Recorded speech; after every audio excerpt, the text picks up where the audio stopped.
Okay, before we just nerd out on female longevity, which I'm so excited about because I just think your research and the way you're choosing to live is so fascinating. But I also just want to check in on you. Like, where are you at in life? What's this season of life like for you? And then we'll dig in. That's a great question. In a busy season, so I mean, I have been traveling a lot internationally, which is not really my norm. So I love to stay home. I love to obviously have a routine. Yeah. There's a lot of things that I kind of have to amend when I do travel, but honestly, there's been so many amazing experiences that have been presented that of course I want to take advantage of that. So last month, or about a month and a half ago, I was like in Stockholm and Sweden, speaking an event, and then had to do Paris, and then was in New York, and then LA, and then I'm back here for a little bit, and then I have LA, and then New York again, and then I'm going to Australia, which will be no, first London, then Australia. I'll be in Sydney, Melbourne, and then the Gold Coast, and then finally at the end of the summer I'll be back. So interesting season of life. It's very Yeah. different, but it's been fun to explore. What strategies can I implement to maintain normalcy, recover quickly Yeah. from jet lag and things like that. And then when I'm wrapping all that up, I'm excited to be in a season of trying to get pregnant, which is very exciting. So that's where So I'm at right now. exciting.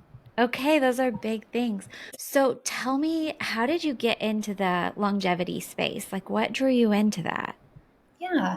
So I've always been an entrepreneur. I mean, I started my first company at like 17, 18 years old. So I had a desire for like high performance initially, right? So I didn't grow up healthy. I grew up on a very standard American diet, Pop Tarts, Lucky Charms. I was like eating the marshmallows out of the Lucky Charms. I was thinking about it every day. And these are, in my opinion, now obviously like food like substances, not food. But that's how I grew Right. up. I was pretty active. I participated in a lot of sports, enjoyed that. And I always just had a lot of ambition. So once I started my first company, I thought about it and I was like, I'm really going to have to change my inputs so that my outputs can be, as high as I want them to be. There's a Okay. ton of pressure when you are starting or running a company or overseeing staff.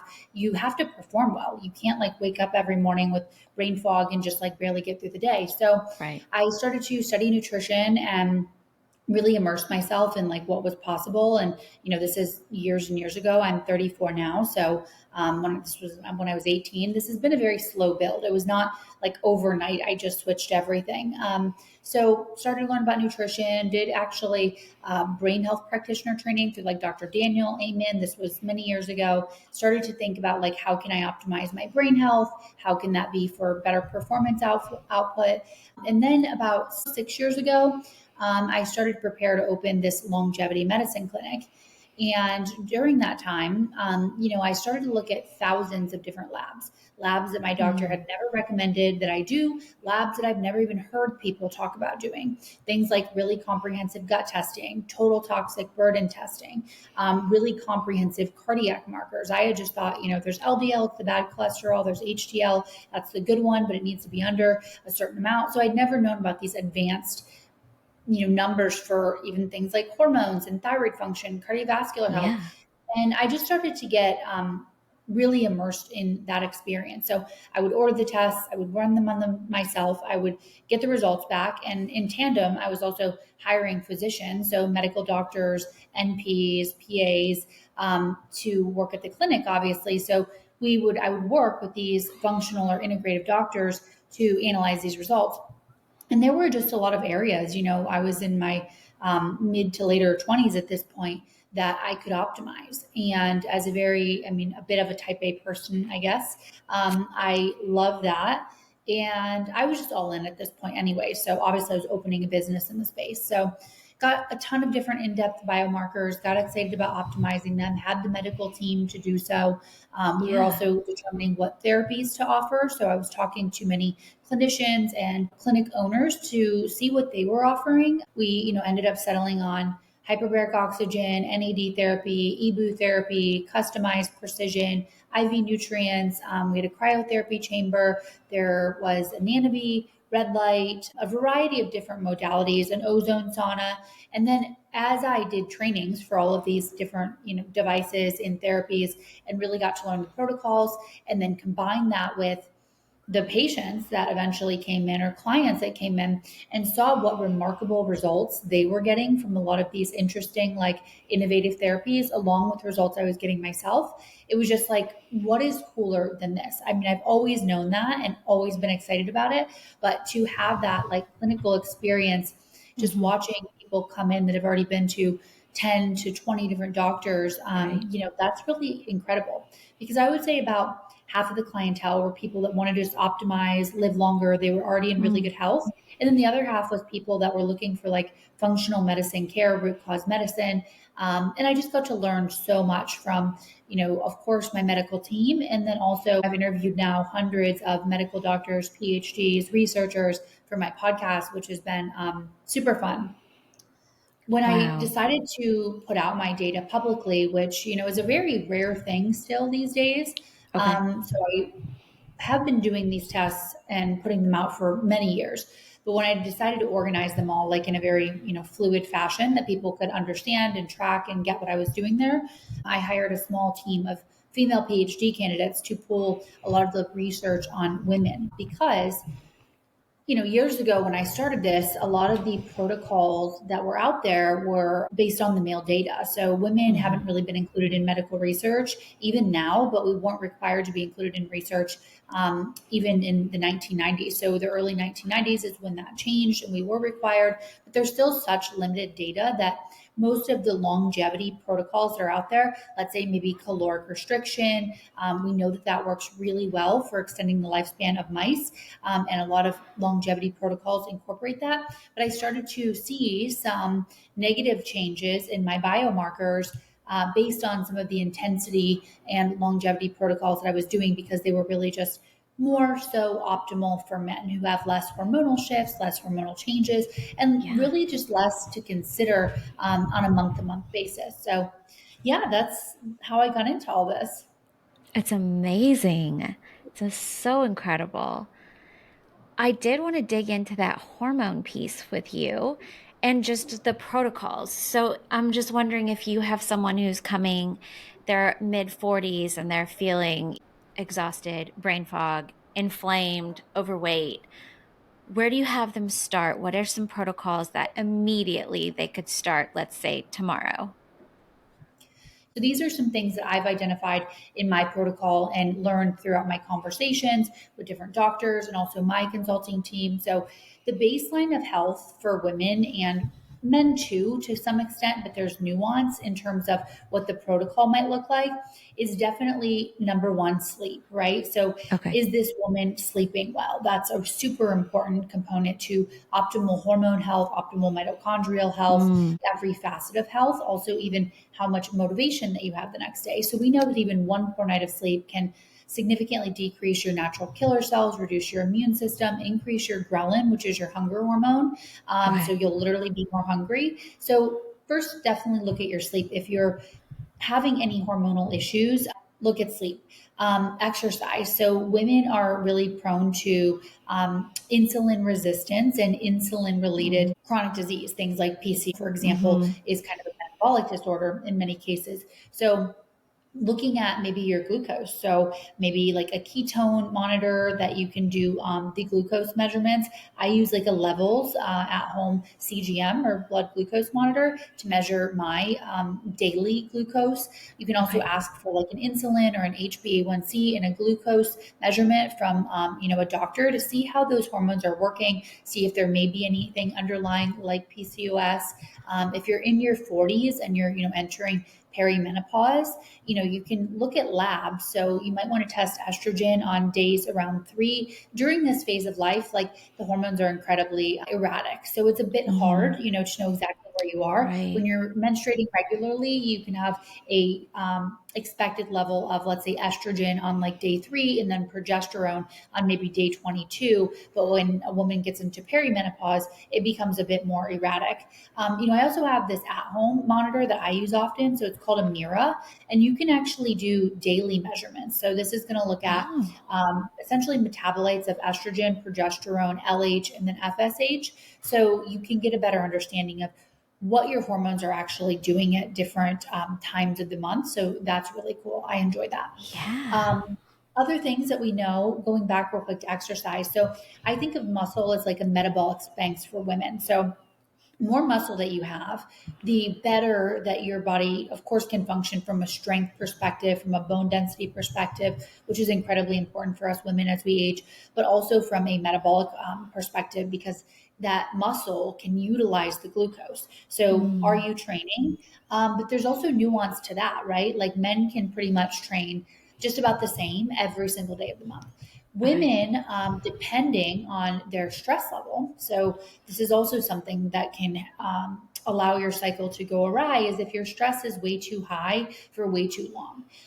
There Okay. is data to say that women certainly report significantly higher stress levels than men. And even if the baseline cortisol levels are similar, there it is the physiological response to stress that women often experience Mm, and report that can be higher. And from my own personal data, I really like to, speak from experience because I measure so many things. yeah. I see this often. So my husband actually has a more stressful job than I do, but my baseline levels of physiological stress as measured on my Oura ring is higher than his. So I have Mm, to be really intentional to do stress reduction, because if we okay. think about it, if our baseline levels of stress are higher, and then we're adding on super intense workouts Yeah. along with caloric restriction or fasting, along with other work stressors or home stressors, it can really disrupt our HPA axis, which is sending signals of safety or not being safe, and can significantly impact your hormones.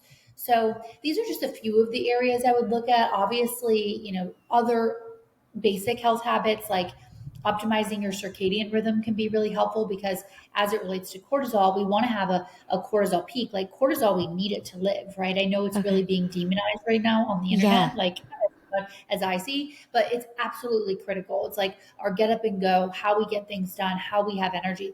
But it's all about the cortisol rhythm. So your cortisol should be high in the morning and then should gradually decrease throughout the day and then be low at night. For Okay. some individuals, they can see if they have been running ultra high levels of cortisol for long periods of time, they can actually see that flip. So they can be like more excitatory or wired at night, which we want to optimize those circadian rhythms. And one way to do that is through light exposure. So every morning, my husband and I, we take about a 30-minute walk, get morning sun in the eyes. So we get Okay. nature, we get steps, and we get morning sun as soon as the sun peaks up. And that really helps my circadian rhythm, because I'm essentially waking up with the sun or a little bit before the sun and then going to Okay. sleep with the sun. And that is optimal for hormones, for circadian rhythm, I think for human beings in general. But those are looking at lifestyle modifications would be certainly the first thing I would, explore. Sleep, nutrition, also healthy diets, very nutritious diets. I do a lab test called the micronutrient panel by Vibrant Wellness. So this is going to look at my micronutrient status. So instead of just guessing what I need to do with my diet or my supplementation, I do this lab that will literally tell me all my vitamins, minerals, my micronutrients. So that could be, Wow. something to explore if you really want to dial in your nutrition and your supplementation. It's not a test that many people do or talk about often, but that could be really helpful as well. But in general, for nutrition, my core principles are just eat real food. I've tried every diet. I've tried being a vegan, a raw vegan. I've done Yeah. carnivore. I've done paleo. And really at this point, I've just landed on the Mediterranean diet, essentially, all Okay. organic. So no processed foods, no ultra processed foods, just single ingredient foods, lots of high quality microplastic and heavy metal free fish. I do eat red meat in moderation. And yeah, really just individual ingredients. If it has a bunch of ingredients on the package, I just skip it, 99.99% of the time. Um, So that was a yeah. lot to look at, but I think it's so multifaceted: health, hormone optimization. And there's not really just like one thing, if you're starting from the beginning, that you can Yeah. do. It needs to be like a multi factorial approach here. Yeah. There was a couple things you mentioned, like I'd like to dig in just a little bit more, like sleep. That's something everyone can work on. Uh, Yeah. and it's cheap, like there's, Yeah. so what are some things there like we could focus on? How many hours are we really shooting for? Do you have any tips for it? Yeah. So the data does say that women do need more sleep than men. So the data says Okay. anywhere from 11 minutes to about 30 minutes extra of sleep for Okay. women. And this could be for a few reasons, right? So it could be, and this is just hypothesizing because we don't really have the data to know exactly why, but we do Okay. know that women have a higher exposure to environmental toxins. So I do this test called the total toxic Yes. burden, and it looks at environmental toxins like parabens, phthalates, BPA, things of that nature, glyphosate, so pesticides, herbicides. But we know that women might be exposed to more of these through a lot of our personal care products. So things like shampoo, conditioner, hairspray, makeup. I love a resource called the Environmental Working Group just to start Okay. swapping out some of those things. One maybe more, let's say, quote unquote toxic product for another one that's a little bit less. So less Yeah. ingredients, less fillers, less preservatives, phthalates, parabens, etc. So not only are we exposed to more toxins, but women also detox slightly slower because of the way that we tend to store more subcutaneous or visible fat, right? There's subcutaneous Okay. fat and there's visceral fat, which is visceral fat's more around the organs. So we might detox a little bit slower. Also potentially needing more sleep because of the way that our brains work. So we're, better at multitasking than men. We can kind of run more circuits at the same Mm. time, whereas Okay. men might have less, let's say, dialogues or open tabs in the brain Yeah. than women do. So just giving our brains time to really reset from that could also be a factor. And then lastly, our hormonal cycles. Actually, if you look at a chart in some of my speaking engagements, I show a chart in terms of changes of sleep throughout the menstrual cycle. So Okay. in our late luteal and into early menstruation, we might actually need even more sleep than 11 Okay. to 30 minutes more of sleep. I know from my N of 1 research, I'm usually getting about 40 minutes or so on average more sleep than my husband at that stage. So it can change. In the follicular Mm. phase after menstruation, we might actually need a little bit less sleep. So we know estrogen's the highest in our follicular phase, we can recover the best. And then going into our luteal phase, progesterone really takes over, which does induce more of like a sleepy state, a little bit of a less energy state. So to me, that makes all the sense. So sleep Yeah. needs may change. I think, women are all different and bio individual, but somewhere between 7 to 8.5 hours. There is Okay. a curve, getting over 9 hours or 9.5 hours on a consistent basis could indicate some sort of underlying chronic condition, but it also depends on who you are, right? If you're like an athlete or you're training, tons of volume per day and a high output, then of course you will need more time to recover. So Okay. somewhere between, yeah, 7 to 9 ish hours, 8.5 ish hours is really optimal for women, I think. Of course, look at your data, see how you feel refreshed. In terms of tips for sleep optimization, I have so many. Uh, First of all, looking at your room setup, right? So I only use my room for literally sleep and, sex with my husband. So there's no distractions in there. There's no televisions in okay. there. I have a few books by my bedside. But your environment matters because you kind of train yourself of what to do in that room when you're there. So also environment, like is in terms of cool and dark. So I keep my room like pitch black. We have like essentially blackout shades installed, but having it as dark as possible or wearing an eye mask is a great option.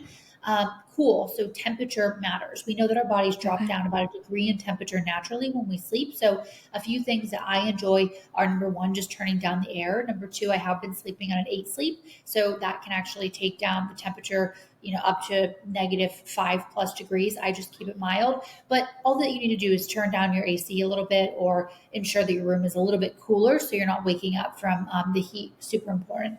Other things are not eating too close to bed. So Okay. we know that if you eat too close to bed, so you're going to be stimulating, of course, your digestive system. It will increase your resting heart rate, which anytime you increase your resting heart rate, whether it be from stress, social media, or eating, it's going to reduce the quality of your sleep. So I always encourage women to stop eating 3 to 4 hours prior to bed and then try to do whatever you can to get that resting heart rate as low as possible. If you have something like an Wow. Oura ring, you can measure it that way, but you can also just kind of feel your heartbeat and say, like, am I stressed right now? That could be breath work, it could be prayer, it could be meditation, Yeah. whatever it is that puts you into that parasympathetic state in the evening, because that's where we want to be going. Um, Dark room, really important. in the morning, getting that sun so that you are actually tired and Hmm. your circadian rhythm is set, because with all the blue light and screens and exposures that we have these days, our circadian rhythms are really being put off cycle. So our bodies don't know as well what time it is. So getting the morning sun, super important. Obviously, anything to exercise or fatigue the body is helpful, because then you're actually tired and get really high quality sleep at night. Yeah, I measure my sleep quality. So the duration, my HRV, my resting heart rate, my even oxygen saturation, etc., with an Aura ring. So these devices are cool and interesting, but not necessary. Okay. So I learned a lot just in that one thing. First of all, like I always eat before bed because I'm like, oh, I don't want to wake up because I'm hungry. uh, So, yeah, we are, I mean, we right. are, evolutionarily designed to go more than like 7 to 8 hours without food. So, Okay. yeah, I would tell you to try to move that up like 3 to 4 hours prior to bed and see if you get higher quality sleep. Yeah. Fascinating. What about exercise like in relation? Do you say like stop that so many hours before bed, or is it fine to work out right before bed?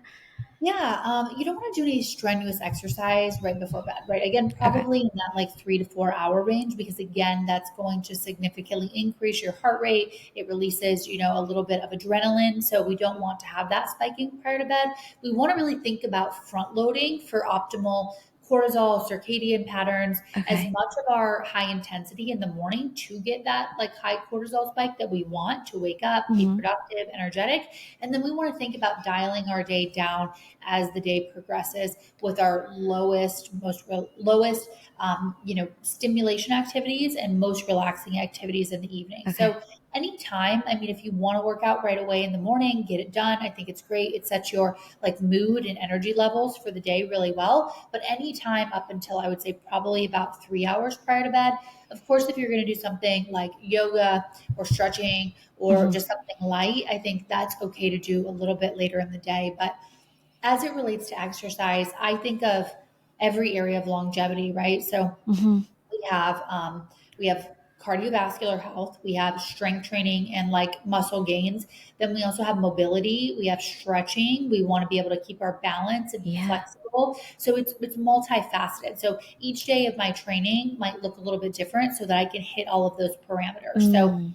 1 to 2 days per week, I'm doing VO2 max training, which looks like, so if you look up Norwegian 4x4, so it's like 4 minutes of all out followed by 4 minutes of recovery 4 times.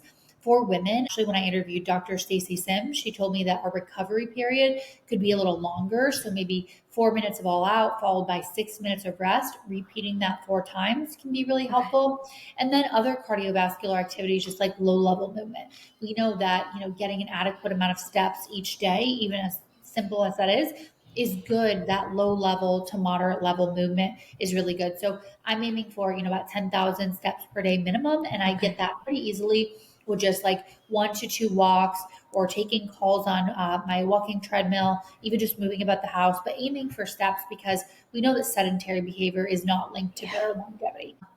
Yeah, and then strength training about 4 times per week, working on different body areas and muscle groups, I think is really great. I do body composition scanning. So obviously, like weight doesn't tell us that much. If you're just doing your Okay. weight, we don't have a very full picture. We want to know what percentage of that weight is muscle, what percentage of that weight is fat, because two people can weigh the exact same but have very different body compositions, meaning Yeah. that can lead to very different health outcomes or health statuses. So my muscle mass is in the high 80s, low 90s. So the majority of my body makeup is muscle, right? And then Mm. obviously the remaining percentage is things like a fat percentage.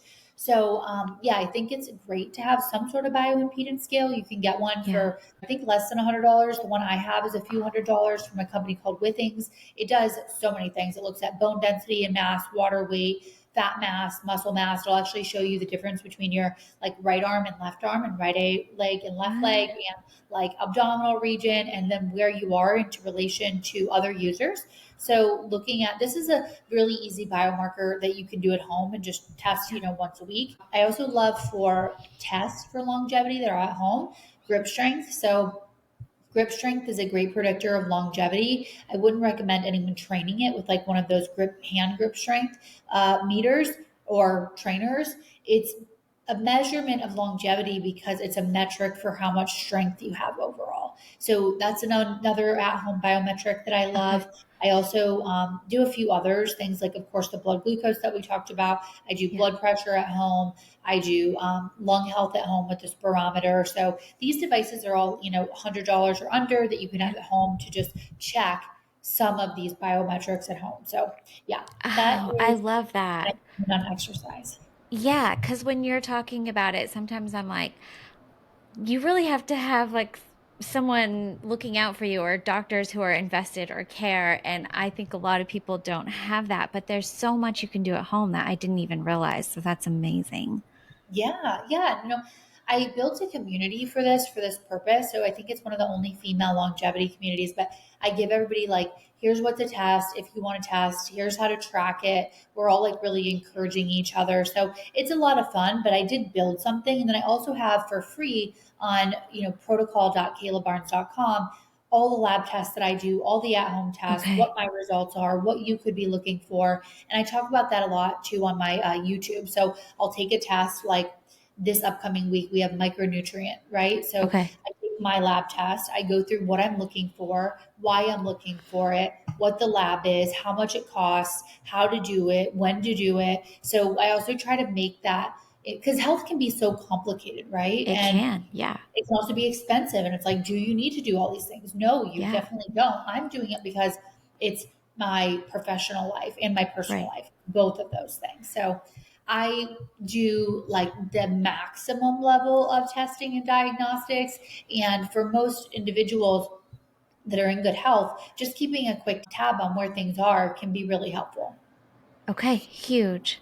Couple more things I wanted to discuss, especially stress and cortisol. Like you said, like that's coming out so much, it's getting such a negative response. But Yeah. I'd love to hear your take on it and then kind of what can we do? Because I think there's a lot of us, like you mentioned, I know my stress is so much higher than my husband's, like just it's running constantly. What can we do to get that lowered, or when do we need to? Great question. So let's just kind of add a little bit of nuance to stress versus Okay. cortisol.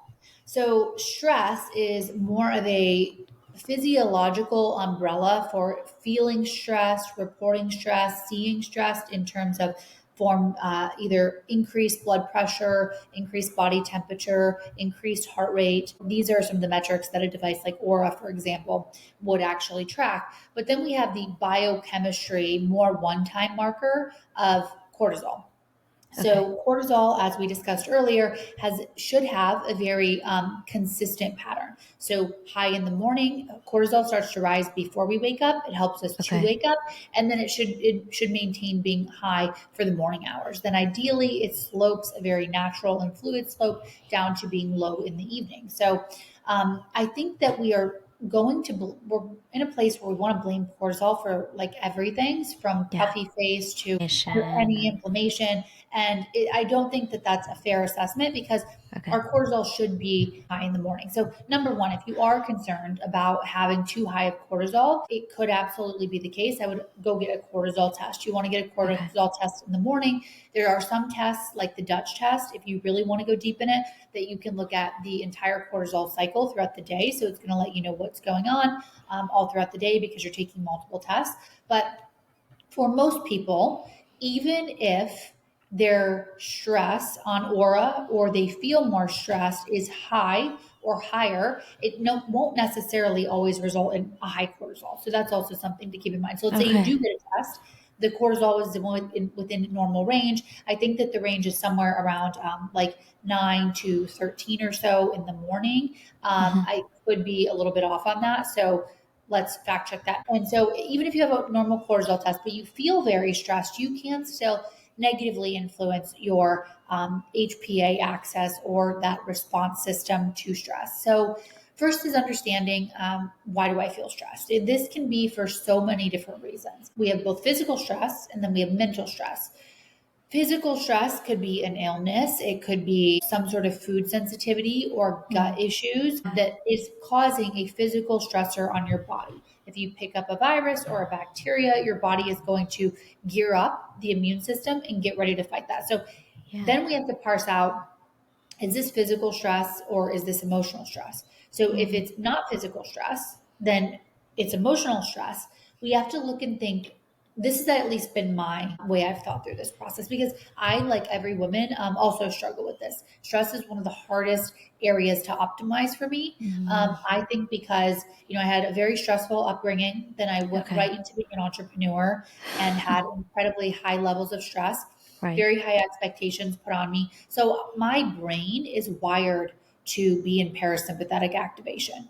And over the years, I've been working on, and now it's like my biggest thing I'm working on. So I'm very passionate about this topic. Okay.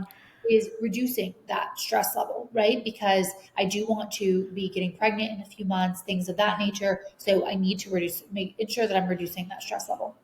Yeah. So when we think about mental stress, it's like, what is it? Is it toxic people in our life? Do we need to take a look at that? And of course, I'm not recommending you just like nix people from your life super easy, willy nilly. It's like, no, if this is a pattern and it's really causing you a lot of like emotional stress, then maybe Mm. revisit those relationships. Is it that there's too much on your plate? Or do you simply have too many things to do? Are you managing children in a household and you just Yeah. feel like you can't get ahead? Well, how can you put into place some sort of plan? Because human beings love plans and progress. So if we feel like we're making progress instead of just being underwater, we love that. So Yeah. thinking about that. And these are all ways to address the root cause. And then we'll talk about some practical tools that we can use to Okay. actually reduce stress levels. So identifying the causes is super important, because if you implement all of these different practices that we talk about, it might work a little bit, but unless you Hmm. really address the root cause of, is this, something chronically going on with my body? Is this a physical stressor or an emotional stressor? It will be hard to make progress for the long term. Yeah. So identifying that is super important. And obviously, I've shared a little bit with you what I've identified in my life. I've always had this parasympathetic activation from being Yeah. a child to then running these businesses. And then now I'm finally in a place where life is more relaxed and I can work more on retraining my brain to feel Yeah. safe, to feel relaxed, to take more time to do things. So that's exciting. Yeah. In terms of practical tools for stress reduction, I mean, again, going back to sleep, even 1 poor night of sleep is going to increase your stress response the next day. So, ensuring you have high quality sleep, exercise is a great way to buffer stress over the long term. So, that's another great one. Sun exposure, again, improving your circadian rhythm. We won't go through that stuff. So, if you're doing all the basics, right? Same thing with Yeah. food. If you're eating junk food, that is going to Mm. be a physical stressor to your body. So, Yeah. eating really high quality, nutritious foods is important, staying adequately hydrated, all of that. So, other things that I really love is vagal nerve stimulation. So, we have our cranial nerve or our vagus nerve. I use a device called the pulsetto, which can actually help to switch you into that parasympathetic state.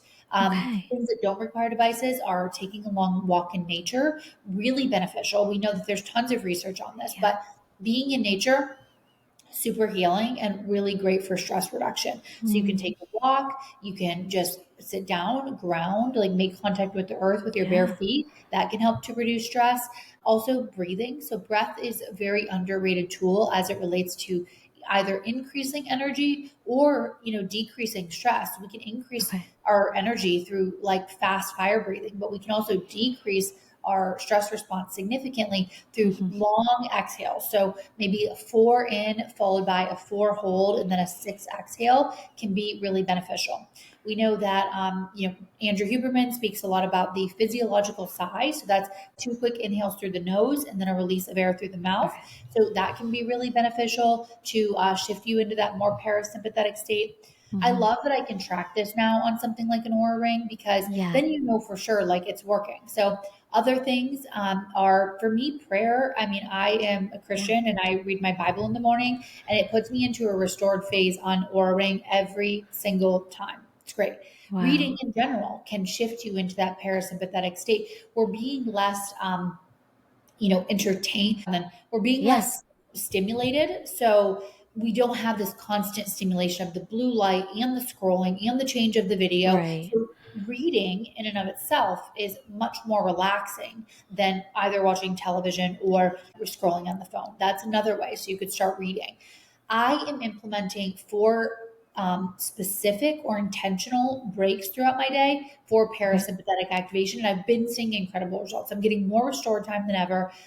Yes, it is additional work, but I do one in my morning walk. So I get that about Yeah. 30 minutes in the morning. So I'm hitting so many different marks there. Steps, Right. sun, parasympathetic activation. And then I do breath work midday. So I use this little device called a moonbird. It expands and deflates to help you just coach your breathing essentially. And Yeah. then I will do either another walk once the heat subsides here in Austin.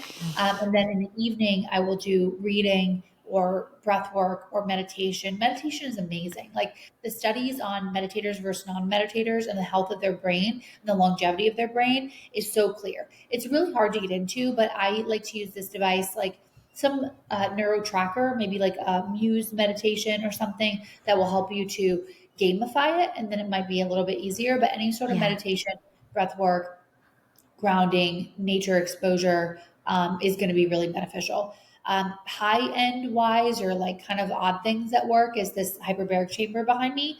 Yeah. Once it is fully pressurized, I am in restored for the entire session. So logging an hour to an hour and a half of restored time because it's Wow. increasing the oxygen. So it's able to lower your heart rate. Your heart doesn't need to pump as fast to get oxygen throughout the Okay. body. So that's great. Also, just the pressure is helpful as well for moving that oxygen throughout the body. But that's not like an easily to access tool. Okay. So going from walking or breath work or meditation, those are all free and Yeah. accessible. Combining that with the healthy lifestyle practices, I think is probably the best bet. And then getting into vagal nerve stimulation or breathwork coaching or apps, things like that. And then like HBOT, Yeah. that's a little bit more difficult to access. Okay. Huge. I want to go back to that detox component. That was something of your research that I read and was so interested by. I can't remember the exact statistic, but it like women have 40% more toxins than men, or is that, did I over? It's estimated about double the amount of that they leave the home with double the amount of toxins on exposures Okay. because I mean of course think about it, men aren't really wearing as many Right. fragrances, they're not layering on makeups, they're not using all these personal care products, so it's the majority of where we're getting those exposures. Other exposures can be things like cleaning products. I love like simple ones like Branch Basics.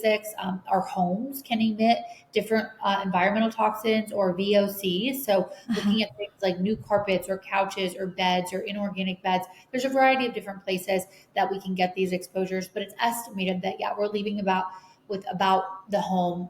Let's say we're all made up with about double the amount of toxins. Okay. Again, you can look at EWG and start just finding some cleaner makeup Yeah. brands, but we're also slower to detox. So I think at this day and age, honestly, and I've been doing this test called the total toxic burden for about the last 5 years. It Okay. combines total environmental toxins with total mycotoxins and mold exposures, and then heavy metal exposures. And your environment matters so much, even location, Mm. right? You're in Arkansas, I believe you said. Yeah. So, probably much less environmental exposures, for example, than I have when I'm in LA or when I was living Yeah. in LA. I saw a direct impact from when I was in Ohio to being in LA, environmental toxins wise. I was doing everything the same, had the same Okay. amount of air filters, had the same amount of home optimization, but because of the environment that you're in, you can have different levels of exposures. Let's say you're in a rural environment, but you are next to a manufacturing plant that is off gassing different toxic materials. So, Right. this is a test that you might want to look at some point in your life, Yeah. especially if you're having some chronic health issues. It's not so necessary if you're not, but I Okay. love to get an idea of what I'm being exposed to. So, I think practices like exercise and sweating, Okay. regular bowel movements is really important for detoxification. It's not normal or not optimal to go days without having a bowel movement. And sauna is incredible for overall health. You have Okay. so many different devices here. But if I were just to recommend one, it would definitely be a sauna. That's a huge part of my life is detoxing. So sauna, if you don't have access to a sauna, you can do a really warm bath for Okay. 45 to 50 minutes to just get that temperature up. Obviously, sauna for me is like the gold standard therapy for longevity because you get so Okay. much better for your buck. You get, And does it matter like that? Like there are different types of sauna, right? It's like dry, yeah, wet, red, infrared, yeah. maybe. Does it matter? Well, you just want to amend your time a bit based on what type of sauna that you're using. So, Okay. for example, I mean, we have a traditional, which gets up over 200, and then we also have an infrared. I prefer the infrared because our infrared has red light therapy built into it, so I can do Okay. both modalities at the same time, which is Mhm. time saving for me given my Right. extensive routines. So the studies for sauna that are showing the 40% reduction in all cause mortality, the potentially up to 66% reduction in dementia and Alzheimer's risk, the improvement in your cardiovascular system and reduction in risk of all cause cardiovascular events is also significant. It's just some of the best data that we really have. These studies are mostly conducted on the traditional saunas. So they're looking at temperatures from 176 to 200 degrees at the time of between 15 to 20 minutes. So Okay. if you're in a traditional sauna, that's your protocol. Minimum 4 times a week. The more times that you do it per week, the better in terms of health outcomes.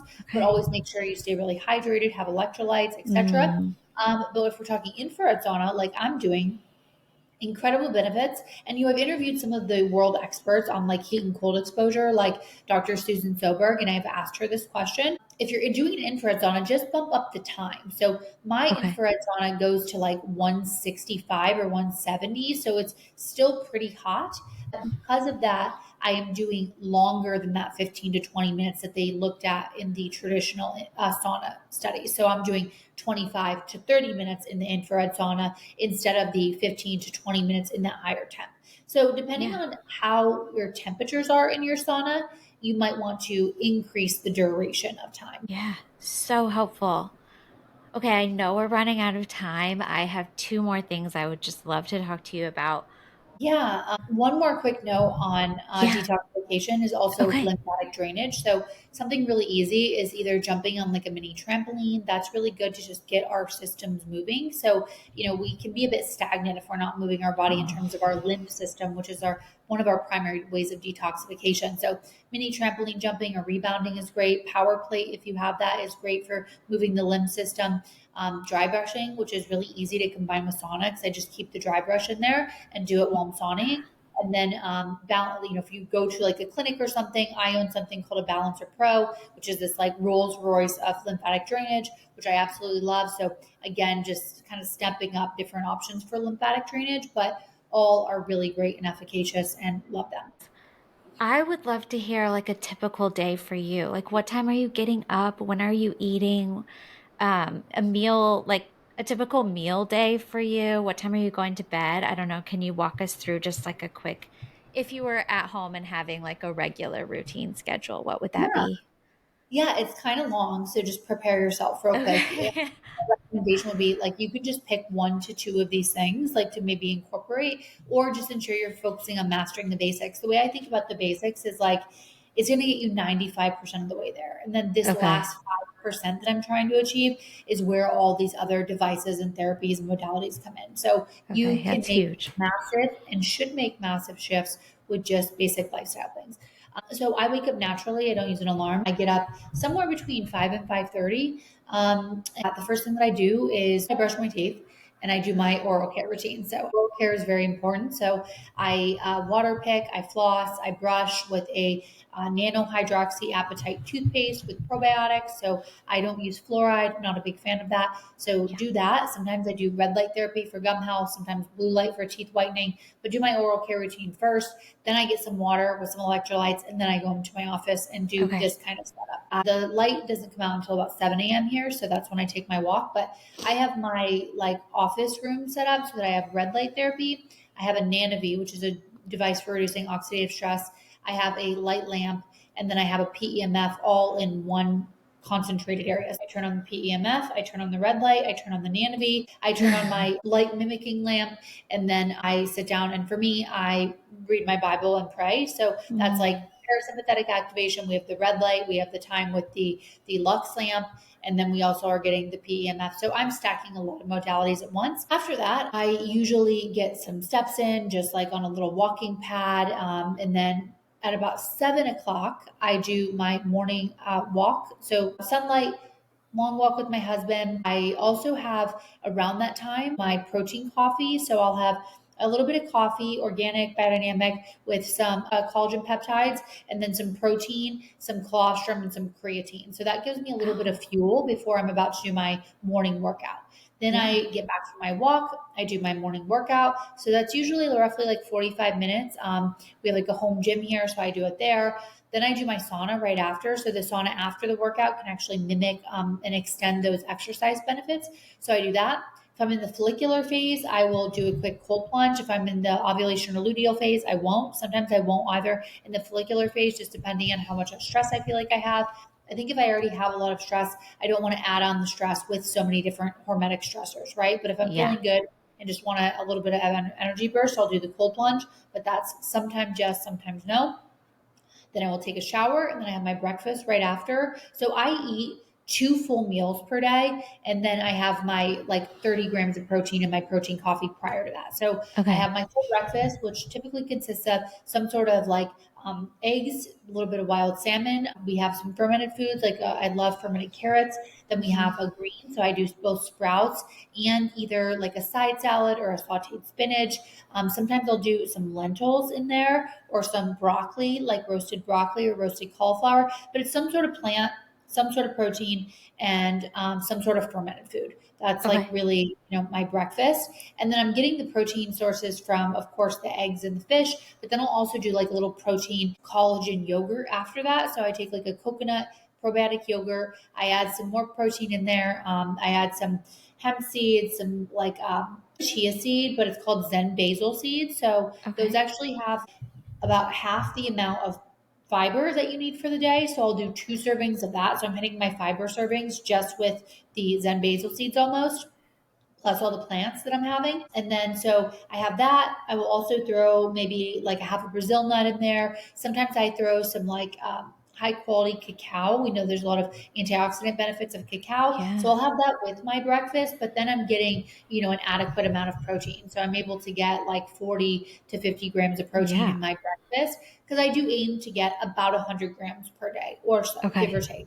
Depending on my exercise regime, I sometimes dial that back. So if it's a rest day, I don't, necessarily feel the need to get 100 grams of protein. I can have less Okay. on that day. But if I am working to continually build muscle, I want to be hitting around, zero point 0.8 to 1 gram of protein per pound of body weight. And I think that works for me. Then I will do my midday stuff. So for me, that looks like throughout the day while working, I'm still doing like this Nanobee device. I'm still able to switch on PEMF, so I'm doing that throughout the day. But I'll do HBOT normally a couple times a week throughout Okay. the midday. So I'll still do like emails in the chamber. You have to be really careful. There's been some interesting issues with HBOTs actually catching on fire, so be careful. But I have a ambient air chamber. So in the hospitals, it's 100% oxygen throughout the entire chamber, like in the ambient air. My chamber, it is a 2.0 ATA chamber, but it is ambient air throughout the chamber and then just oxygen mask. So the risk of any sort of fire is much lower, but Okay. I know that's like circulating out there, so it is on my mind and is of consideration. But I do HBOT. I do it 40 sessions once per year at the interval of 5 times per week, 1 hour per session. But then now I'm on maintenance, so I just do it like 1 to 3 times per week. But I also can do other stuff. I read a book in there. I review like Okay. study notes. I review the literature. I, can be on my phone if I want to. So I do that. Then I typically do the lymphatic drainage. So you could easily just attach this to your morning workout. This is what I used to do before I had a balancer. So I would do rebounding or a power plate right after my workout. But now I'm doing lymphatic drainage after the HBOT with this Balancer Pro device, which I absolutely Okay. love. And then we're getting into the evening. So I eat dinner at 3:30 every day, super early. Yeah. And I that usually consists of some sort of basically it's similar to breakfast, and that's how all my meals are. So it'll have some sort of high quality protein, either like a wild caught salmon. Sometimes it's a grass fed, grass finished steak. It could be another form of fish that I really love. And then it's going to have, again, some sort of plants, vegetables. So I have a delivery that comes. It's all local farm. So in season, organic, biodynamic produce. It gives me the option to learn to cook all these things I never would have before, but it Yeah. also incorporates diversity into my diet. So I'm Mm. having some sort of like weird plant like once a week combined with like traditional plants. So, broccoli or cauliflower, a sweet potato, something of that nature. Okay. And then we have usually some sort of fermented food as well. And then as a dessert for me, I will do a handful of like blackberries and blueberries and a little bit of dark chocolate a couple times a week. So Okay. I do 80% of cacao or higher. So that is kind of like my meal cadence, what I'm eating, how much protein Yeah. I'm trying to aim for. And yeah, most of my day-to-day routine. So then at about 3:30 we eat dinner. We'll sometimes do like an evening walk just to wind down, but definitely start to get into that wind down routine. So I like to flip on like red light or orange light throughout the house. Okay. Our overhead lights we actually had installed to be warmer in general, but we have specific lights to turn on around like 5 or 6 p.m. to start relaxing the body. You could also do like red light, blue light blockers. So those are the sunset versions. The orange ones are more for like day to day working on a laptop and midday working. And then there's a red pair that actually is for evening working. Also, you can do this like red light phone trick. So turn your phone like totally red. Just Google red light phone trick, but that's really good Okay. too to switch on in the evening hours to reduce the stimulation of what you're seeing, but also to start allowing your melatonin to rise naturally, increase naturally. So if you're competing with blue light or a heavy meal, it's confusing to your melatonin and your melatonin won't rise naturally as it should. So Wow. definitely love the light optimization, wind down. I like cuddle with my husband. Sometimes we read a book. Sometimes we, do some breath work before bed. And every day I'm in bed by about 8:30, usually like falling asleep, by 9 o'clock. Wow. Amazing. Thank you so much for sharing that. Um, I loved you being here. I learned so much. It's fascinating. Your work, your research is incredible. It's so interesting because I think we talk about these lifestyle things so often, or I feel like we do, or because I'm doing a podcast like you where you're learning so much about it. But there's usually not like numbers or tracking attached to it. And I think Yeah. that's really helpful. And obviously, you've really put yourself on the line to do that. So we can all learn from you. So Yeah. huge. I loved it. I will link everything below because I want everyone to learn from you. So yeah, it'll all be there. But I appreciate you so much. Thank you for taking the time and doing what you do. Yeah, thank you so much for having me. It's been such a pleasure, and I really appreciate the chat.